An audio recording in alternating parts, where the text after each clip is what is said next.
সাবাস আনচেলত্তি। এ ব্রাজিলকে রুখবে কে?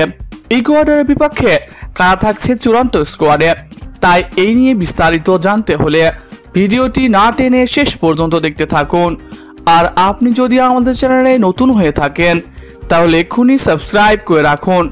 আর ইতিমধ্যে সাবস্ক্রাইব করে থাকলে আপনাকে অসংখ্য ধন্যবাদ। ব্রাজিলের দায়িত্ব নিয়েই নড়ে চড়ে বসেছেন আনচেলত্তি। ব্রাজিল দলের কোচ হয়েই নিজেকে উজাড় করে দিয়েছেন ইটালিয়ান এই মাস্টার মাইন্ড। সৌদি আরবের 50 মিলিয়ন ইউরো রিজেক্ট করে শুধুমাত্র ভালোবাসার টানে ব্রাজিল দলের দায়িত্ব নিয়েছেন এই রিয়াল মাদ্রিদ কোচ।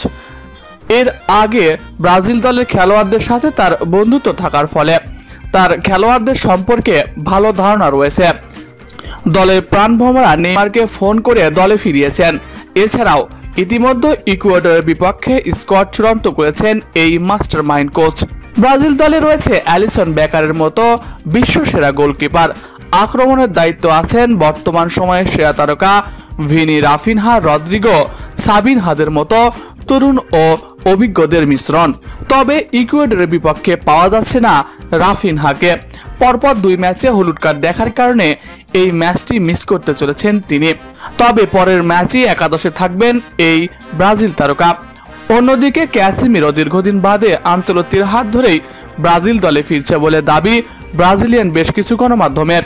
ইতিমধ্যে নেইমার ও ক্যাসিমিরোর সাথে ব্যক্তিগতভাবে আলোচনা সেরে নিয়েছেন আনচেলত্তি। নিজেদের শেষ উইন্ডোতে খেলা স্কোয়াড থেকে বড়সড় পরিবর্তন আনতে চলেছেন কার্লো। জানা গেছে তিনি অভিজ্ঞ ও তরুণের মিশ্রণে একটা স্কোয়াড গঠন করতে চান। আর বিশ্বকাপের যেহেতু খুব একটা বেশি সময় নেই, তাই তিনি চান এখান থেকেই বিশ্বকাপ দলের জন্য খেলোয়াড় নির্বাচন করা।